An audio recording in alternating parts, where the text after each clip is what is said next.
अस्सलामु अलैकुम वरहमतुल्लाहि वबरकातुहू। ज़राअत की book page number 7, 7th class. आज हम पढ़ेंगे पेवंदकारी, ग्राफ्टिंग। इसके बारे में हम पढ़ेंगे। पेवंदकारी किसे कहते हैं और कैसे इंतखाब किया जाता है, पेवंदकारी कैसे की जाती है और उसका तरीका क्या है और उसको गमलों के अंदर कैसे लगाया जाता है, फिर उनको आपाशी पानी कब दिया जाता है और कितनी देर के बाद ये जो है ना वो पेवंद का जो प्रोसीजर होता है ये कब तक मुकम्मल हो जाता है। इससे पहले बेटा हमने चश्मा लगाने का तरीका, इससे पहले टहनियों का इंतखाब कैसे होना चाहिए, उसके 3 तरीके हैं। इससे रिलेटेड बेटा मैंने इससे पहले लेक्चर के अंदर आपको ये सारी वज़ाहत एहतियाती तदाबीर ये भी आपको बता दी थी। तो और ये बेटा कलम लगाने का तरीका ये हम इससे पहले पढ़ चुके हैं। ये कलम लगाने का तरीका, एहतियाती जो तदाबीर है ये रहती हैं, ये मैं कोशिश करूँगा इसी चैप्टर के अंदर मैं आपको ये भी पढ़ा दूँ और पेवंदकारी इससे रिलेटेड आपको पढ़ा दूँ, क्योंकि आपका चैप्टर भी कंप्लीट होने वाला है। तो आज के लिए बेटा पेवंदकारी, किसी अदना किस्म के पौधे की नस्ल को बेहतर बनाने के लिए उसे आला नस्ल के पौधे के साथ मखसूस तरीके से बांध देना पेवंदकारी कहलाता है। ठीक है बेटा।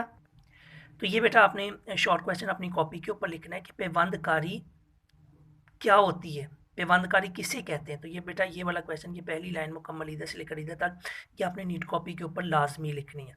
बाकी ये मैं जितना आपको पढ़ा रहा हूँ आपने इसको अच्छे से याद करना है। और इससे पहले बेटा आप कलम लगाने, पेवंदकारी से रिलेटेड जितना भी आप पढ़ चुके हैं, ये चश्मा लगाना, इससे रिलेटेड एक्सरसाइज के अंदर जो क्वेश्चन है मैं उनके आपको निशान लगवा दूंगा और आपने उसको कॉपी के ऊपर अच्छे से लिखना है।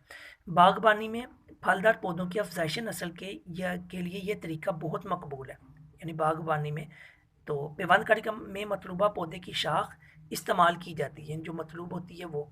इसमें यह ख्याल रखा जाता है कि रोट स्टॉक और पेवंदी शाख बीमारियों से पाक और एक ही मोटाई की हो। यानी वो कैसी होनी चाहिए, तो उसका बेटा ये तरीका बताया जाए। इस तरीके में रोट स्टॉक और साइन वाले पौधों में से उंगली जितनी मोटाई की मुंतखब की गई शाखों पर से 4 मिलीलीटर मोटा और 5 से 7 सेंटीमीटर लंबा छिलका उतार लिया जाता है। इसके बाद दोनों छिली हुई शाखों को आपस में इस तरह से सन सोतरी सन सोतरी या रबड़ से बांधकर उस पर गोबर और मिट्टी लगा दी जाती है, ताकि ज़ख्मी हिस्सों में, यानी जो छिलका जहाँ से उतारा हुआ है, पानी, हवा और जरासीम दाखिल ना हो। स्टॉक के पौधे जो अमूमन गमलों में होते हैं उनकी रोज़ाना आपाशी की जाती है। ये पेवंद अमूमन 3 माह के बाद मुकम्मल हो जाते हैं। पेवंदकारी का अमल कितनी देर बाद, 3 माह के बाद मुकम्मल हो जाता है। इसके बाद पहले साइन की शाख को जोड़ के नीचे से और बाद में स्टॉक की शाख को जोड़ के ऊपर से काट दिया जाता है। ठीक है बेटा। ये साइन और स्टॉक, ये बेटा आप इधर पीछे जो चैप्टर था ना, रोट स्टॉक किसे कहते हैं, इसके अंदर बेटा आप पढ़ चुके हैं। साइन किसे कहते हैं वो आप इसके अंदर पढ़ चुके हैं। ये देखें रोट स्टॉक और दूसरा साइन कहलाता है। तो ये बेटा आप इनके अंदर ये पहले जो आपने साइन का इंतखाब, उसके अंदर आप इनकी डेफिनेशन पढ़ चुके हैं। आप उनको अच्छे से पढ़ेंगे तो आपको समझ आ जाएगी। ठीक है बेटा। तो बेटा इस चैप्टर के अंदर बहुत सारे क्वेश्चन बनते हैं कि साइन पेवंदकारी करने के लिए जो टहनी तलाश की जाएगी उसकी मोटाई कितनी होनी चाहिए, उसकी लंबाई कितनी होनी चाहिए, फिर ये पेवंदकारी का अमल कितनी देर में मुकम्मल होता है। ठीक है बेटा। तो ये आपने अहम नुकात अपने जहन में रखने हैं, इनमें से एमसीक्यूज भी बन सकते हैं। अब बेटा इनमें से कलम लगाने, चश्मा लगाने से रिलेटेड आपकी एक्सरसाइज के अंदर जो क्वेश्चन है मैं उनके आपको सवालों के आगे मैंने लिखे हुए क्वेश्चन के आंसर, तो आप उनको नोट कर लें।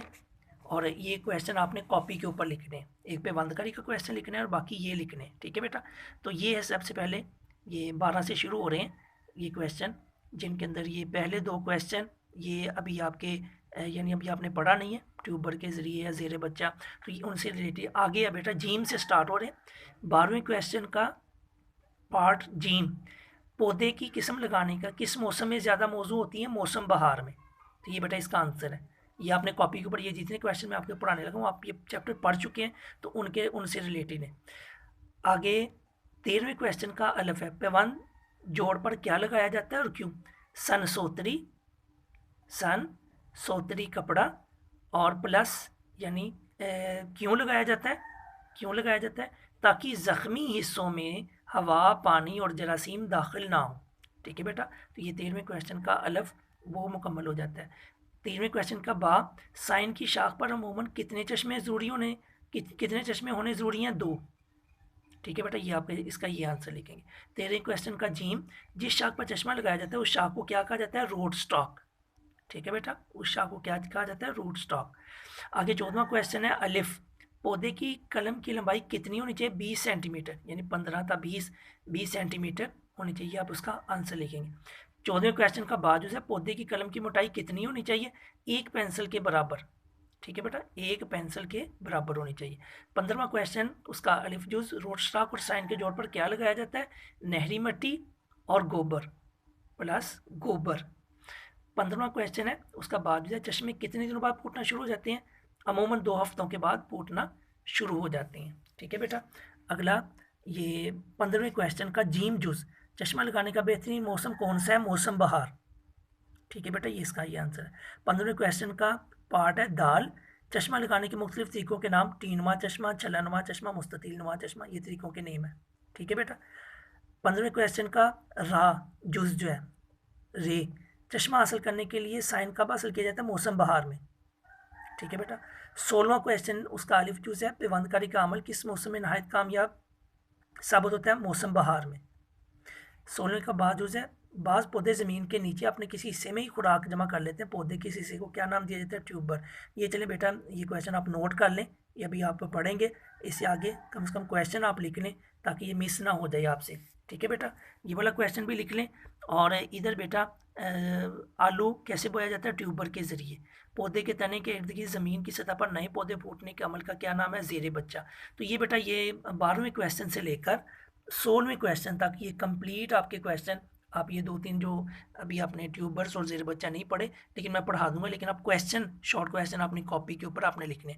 12वें क्वेश्चन से लेकर 16वें क्वेश्चन तक उनके जितने जूज़ हैं उनके बेटा मैंने आपको निशान लगवा दिए हैं, और हर सवाल के आगे उसका जवाब लिखा हुआ है। आप इसको नोट कर लें, अच्छे से वीडियो देखें पॉज करके, ताकि आप जो है ना मिस्टेक ना हो आपसे।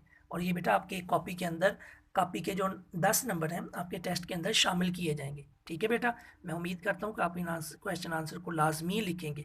ठीक है बेटा, वस्सलामु अलैकुम वरहमतुल्लाहि वबरकातुहू।